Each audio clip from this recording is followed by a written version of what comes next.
예, 오늘 새벽 예배 하나님의 말씀은 열왕기하 9장 1절서부터 13절까지 말씀입니다. 먼저 성경 봉독하겠습니다. 선지자 엘리사가 선지자의 제자 중 하나를 불러 이르되 너는 허리를 동이고 이 기름병을 손에 가지고 길앗 라못으로 가라. 거기에 이르거든 님시의 손자 여호사밧의 아들 예후를 찾아 들어가서 그의 형제 중에서 일어나게 하고 그를 데리고 골방으로 들어가 기름병을 가지고 그의 머리에 부으며 이르기를 여호와의 말씀이 내가 내게 기름을 부어 이스라엘 왕으로 삼노라 하셨느니라 하고 곧 문을 열고 도망하되 지체하지 말지니라 하니 그 청년 곧 그 선지자의 청년이 길랏 라못으로 가니라. 그가 이르러 보니 군대 장관들이 앉아 있는지라. 소년이 이르되 장관이여 내가 당신에게 할 말이 있나이다. 예후가 이르되 우리 모든 사람 중에 누구에게 하려느냐 하니 이르되 장관이여 당신에게이다 하는지라. 예후가 일어나 집으로 들어가니 청년이 그의 머리에 기름을 부으며 그에게 이르되 이스라엘 하나님 여호와의 말씀이 내가 내게 기름을 부어 여호와의 백성 곧 이스라엘 왕으로 삼노니 너는 내 주 아합의 집을 치라. 내가 나의 종 곧 선지자들의 피와 여호와의 종들의 피를 이세벨에게 갚아주리라. 아합의 온 집이 멸망하리니 이스라엘 중에 매인자나 노인자나 아합에게 속한 모든 남자는 내가 다 멸절하되 아합의 집을 느밧의 아들 여로보암의 집과 같게 하며 또 아히야의 아들 바에사의 집과 같게 할지라. 이스라엘 지방에서 개들이 이세벨을 먹으리니 그를 장사할 사람이 없으리라 하셨느니라 하고 곧 문을 열고 도망하니라. 예후가 나와서 그의 주인의 신복들에게 이르니 한 사람이 그에게 묻되 평안하냐 그 미친 자가 무슨 까닭으로 그대에게 왔더냐 대답하되 그대들이 그 사람과 그가 말한 것을 알리라 하더라. 우리가 이르되 당치 아니한 말이라. 청하건대 그대는 우리에게 이르라 하니 대답하되 그가 이리 내게 말하여 이르기를 여호와의 말씀이 내가 내게 기름을 부어 이스라엘 왕으로 삼는다 하셨다 하더라 하는지라. 무리가 각각 자기의 옷을 급히 가져다가 섬돌 위 곧 예후의 밑에 깔고 나팔을 불며 이르되 예후는 왕이라 하니라. 아멘. 예, 오늘은 하나님은 부르시고 쓰임 받는 자는 응답한다. 하나님은 부르시고 쓰임 받는 자는 응답한다라는 제목으로 새벽 예배 말씀을 전하도록 하겠습니다. 오늘 이 본문의 말씀은 예후가 왕이 되는 이야기입니다. 원래 이 예후는요, 그 아합의 군대 장관이었습니다. 근데 하나님께서는 이 예후를 들어서 아합 가문을 심판하시길 원하셨고 또 그것뿐만 아니라 이스라엘을 새롭게 하시기를 원하셨습니다. 처음에는 이 예후 하나님 앞에 쓰임을 잘 받았습니다. 이제 그러다가 나중에는 버림을 받는 일이 벌어졌습니다. 여기서 우리가 알 수 있는 것은요, 하나님 앞에 끝까지 잘 쓰임 받는다라는 것이 어렵다라는 것입니다. 그러니까 우리가 신앙생활을 하면서 처음에는 열심을 갖고 믿습니다. 그러나 시간이 갈수록 그 믿음이 약해질 수 있다라는 거예요. 고린도전서 10장 12절의 말씀을 보니까 그런즉 선줄로 생각하는 자는 넘어질까 조심하라 그렇게 말씀하고 있습니다. 그러니까 우리가 항상 깨어서 기도해야 될 이유가 무엇이죠? 넘어질 수 있기 때문에 그렇습니다. 그러니까 끝까지 쓰임받는 종이 되는 것 결코 쉽지 않다라는 것입니다. 중간에 변하지 않고 끝까지 쓰임받은 종이 있었죠. 사도 바울이 있습니다. 디모데후서 4장 7절의 말씀을 보니까 사도 바울이 이렇게 고백을 합니다. 나는 선한 싸움을 싸우고 나의 달려갈 길을 마치고 믿음을 지켰으니. 그러니까 끝까지 믿음을 지키는 삶을 살았다는 것입니다. 하나님께서는 하나님의 일을 이루시기 위해서 쓰시는 방법이 있습니다. 사람들은요, 일을 이루기 위해서 프로그램을 찾고 시스템을 찾지만 항상 하나님께서는 사람을 찾으십니다. 이스라엘을 새롭게 하고 아합 가문을 심판하시기 위해서 하나님께서 쓰시는 방법이 누구였죠? 사람이었습니다. 바로 예후입니다. 예후. 이스라엘 백성들이 애굽의 노예로 있었을 때 그 이스라엘 백성들을 구원하시기 위한 그 방법이 무엇이었죠? 역시 사람이었습니다. 모세를 들어서 사용하셨을 때 이스라엘 백성들을 구원하셨다는 것입니다. 또 초대교회 이방인들을 살리기 위해서 하나님께서 선교의 도구로 쓰신 사람이 있었죠. 누구죠? 사도 바울. 또 중세의 기독교가 타락하고 복음의 위기가 닥쳐왔을 때 또 누구를 쓰였죠? 종교개혁자인 마틴 루터.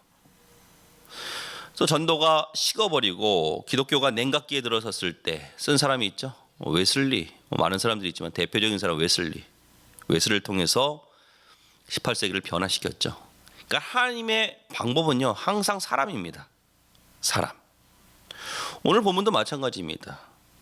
이 예후를 통해서 이 예후라는 이 사람을 하나님께서 사용하시는 것을 통해서 아합 가문을 심판하시기를 원하셨다라는 거예요. 열왕기상 원래 이 예후가 왕이 되는 것은요 열왕기상 19장에 엘리야의 선지자에게 주신 말씀입니다. 열왕기상 19장을 보면은 19장 15절에 보니까 여호와께서 그에게 이르시되 너는 내 길을 돌이켜 광야를 통하여 다메섹에 가서 이르거든 하사엘에게 기름을 부어 아람의 왕이 되게 하고 너는 또 님시의 아들 예후에게 기름을 부어 이스라엘의 왕이 되게 하고 또 아벨 모올랏 사밧의 아들 엘리사에게 기름을 부어 너를 대신하여 선지자가 되게 하라. 그렇게 나와 있어요. 그러니까 엘리야에게 너의 후계자로 엘리사를 삼고 아람의 왕은 하사엘을 삼고 그리고 북이스라엘의 왕은 예후를 삼아라. 그렇게 말씀하셨다라는 거예요. 그러니까 중요한 것은 뭐죠? 하나님께서는 이 모든 것들을 예비해 놓으셨다라는 거예요. 그리고 우리를 끌어가신다라는 것입니다. 그러므로 우리 인생을 살아갈 때 정말로 지혜로운 사람은 어떤 사람이죠? 오늘 뭐 할까? 그때그때 살아가는 사람이 아니라 하나님의 말씀을 바탕으로 그 말씀을 따라서 사는 사람이 지혜로운 사람입니다. 왜요? 하나님의 말씀은 이루어지고 변함이 없기 때문에 그렇습니다. 오늘 1절과 3절의 말씀을 보면은 하나님께서 예후를 왕으로 삼으실 때 특이한 방법을 사용하십니다. 오늘 1절과 3절의 말씀을 보시면 이렇게 나와 있습니다. 선지자 엘리사가 선지자의 제자 중 하나를 불러 이르되 너는 허리를 동이고 이 기름병을 손에 가지고 길랏 라못으로 가라.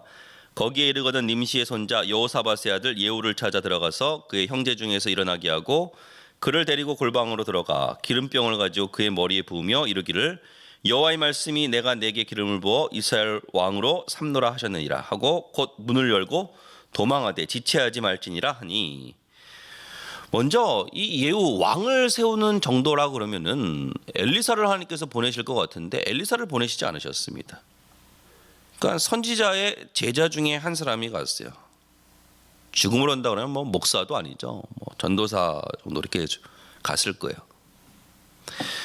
그리고 또 그것을 기름을 부어 왕으로 삼고 삼자마자 또 도망치라고 얘기를 합니다. 도망치라고. 여기서 이 예후의 태도를 우리가 배울 수 있습니다. 예후는요 하나님께서 일하시는 방법은 사람이라고 하지 않았습니까? 근데 그 사람을 하나님께서 어떻게 하시죠? 부르시거든요. 근데 예후는 그 하나님의 부르심에 응답했다라는 것입니다. 엘리사가 아니라 선지자의 제자 중 하나가 와서 그에게 기름을 부어 왕으로 삼으려고 했을 때 얼마든지 거기에 대해서 의구심을 가질 수 있고 또 거부할 수도 있다고 생각합니다. 당신이 누군데? 뭐 젊은 청년 아니겠습니까? 네가 누군데 나에게 기름을 부어 왕으로 삼으려고 하느냐?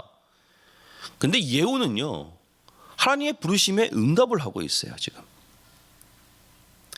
오늘 6절서부터 10절까지 말씀을 잠시 보시면 이렇게 나와 있습니다. 예후가 일어나 집으로 들어가니 청년이 그의 머리에 기름을 부으며 그에게 이르되 이스라엘 하나님 여호와의 말씀이 내가 내게 기름을 부어 여호와의 백성 곧 이스라엘의 왕으로 삼노니 너는 내 주 아합의 집을 치라. 내가 나의 종 곧 선지자들의 피와 여호와의 종들의 피를 이세벨에게 갚아주리라. 아합의 온 집이 멸망하리니 이스라엘 중에 매인자나 노인자나 아합에게 속한 모든 남자는 내가 다 멸절하되 아합의 집을 느밧의 아들 여로보암의 집과 같게 하며 또 아히야의 아들 바하세의 집과 같게 할지라. 이스라엘 지방에서 개들이 이세벨을 먹으리니 그를 장사할 사람이 없으리라 하셨느니라 하고 곧 문을 열고 도망하니라. 그러니까 하나님께서 이 쓰시는 방법이 좀 특이했다라는 거예요. 근데 중요한 것은 무엇이죠? 예후는 하나님의 부르심에 응답했다라는 거예요. 여러분, 우리도 하나님께서 부르십니다.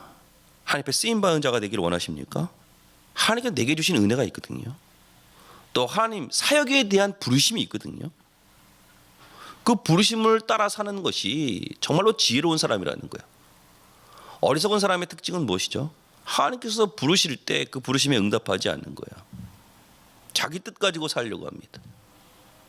우리 반석교회 모든 성도님들은 내 뜻, 내 주장을 가지고 사는 것이 아니라 하나님의 부르심에 응답하고 그 하나님의 뜻대로, 부르신 그 뜻대로 우리가 잘 쓰임받을 수 있는 우리 성도님들 되시기를 주님 여러분 축원합니다. 사도 바울을 보십시오. 사도 바울은요 항상 하나님의 부르심에 응답한 사람이었습니다. 사도 바울의 서신서를 보면은 특별히 로마서 1장 1절 같은 데는 이렇게 나와 있습니다. 예수 그리스도의 종 바울은 사도로 부르심을 받았대요. 하나님의 복음을 위하여 택정함을 입었으니. 또 거기서 그친 것이 아니라 로마에 있는 성도들에게 뭐라고 얘기하느냐, 자신뿐만 아니라 당신들도 하나님께서 부르신다라는 거예요. 로마서 1장 6절의 말씀을 보니까 너희도 그들 중에서 예수 그리스도의 것으로 부르심을 받은 자니라. 그러니까 이 말을 좀 확대해서 해석한다 그러면 우리도 마찬가지라는 거예요. 하나님께서 우리도 부르신다라는 거예요. 중요한 것은 무엇이죠? 그 하나님의 부르심에 응답하는 거예요. 예후를 보십시오. 하나님의 부르심에 응답을 했더니 왕이 되는 것 일사천리로 진행이 되고 있습니다. 오늘 11절의 말씀을 보시면 예후가 나와서 그의 주인의 신복들에게 이르니 한 사람이 그에게 묻되 평안하냐, 그 미친 자가 무슨 까닭으로 그대에게 왔더냐 대답하되 그들이 그 사람과 그가 말한 것을 알리라 하더라. 그러니까 이 선지자의 제자를 어떤 사람이 묻는 거예요. 그 사람이 왜 왔니? 그 미친 자 같은 사람이 와가지고 너에게 무슨 말을 하니? 그걸 묻는 거예요. 그때까지만 해도 굉장히 사람들이 가볍게 생각을 했죠. 근데 예후가 선지자의 제자가 자기에게 일러준 말을 다 그들에게 얘기합니다. 그랬더니 상황이 돌변해요. 오늘 12절 13절의 말씀을 보시면 무리가 이르되 당치 아니한 말이라 청하건대 그대는 우리에게 이르라 하니 대답하되 그가 이리 내게 말하여 이르기를 여호와의 말씀이 내가 내게 기름을 부어 이스라엘 왕으로 삼는다 하셨다 하더라 하는지라. 무리가 각각 자기의 옷을 급히 가져다가 섬돌 위 곧 예후의 밑에 깔고 나팔을 불며 이르되 예후는 왕이라 하니라. 그러니까 완전히 상황이 바뀌었죠. 왜 이런 일이 벌어지죠? 하나님의 부르심에 응답하고 하나님 뜻에 순종했더니 하나님께서 일을 하시는 거예요. 하나님께서 역사하시는 거예요. 우리도 마찬가지입니다. 하나님께서 우리를 부르셨을 때에는 우리의 모든 길을 예비해 놓고 기다리고 계시는 거예요. 우리는 단지 그 부르심에 응답하고 순종하고 그 길을 걸어가면 돼요. 그럼 하나님께서 일을 이루신다라는 것입니다.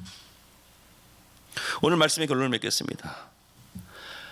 하나님께서 일하시는 방법, 항상 사람을 부르십니다. 하나님 앞에 쓰임받는 종이 되기를 원하십니까? 항상 부르심이 있을 때 그 부르심에 응답하면 쓰임받을 수 있습니다. 그 부르심에 응답하면 하나님께서 나를 통해서 일하시기 시작합니다. 오늘 말씀을 듣는 모든 성도님들, 하나님의 부르심에 응답하는 것을 통해서 이렇게 하나님 앞에 귀하게 쓰임받는 귀한 은혜의 종들 되시기를 주님으로 축원합니다. 기도하겠습니다. 사랑의 하나님 감사합니다. 하나님께서는 오늘도 하나님께서 쓰시는 사람들을 부르십니다. 하나님 원하옵는 것은 우리가 그 하나님의 부르심에 응답하기를 원합니다. 하나님의 부르심에 응답하는 것을 통하여 하나님 앞에 귀하게 쓰임받는 저희들 되게 해주시고 또 하나님께서 나를 통해서 일하시는 것을 저희들이 체험할 수 있도록 은혜를 더하여 주시옵소서. 예수님의 이름으로 기도하옵나이다. 아멘.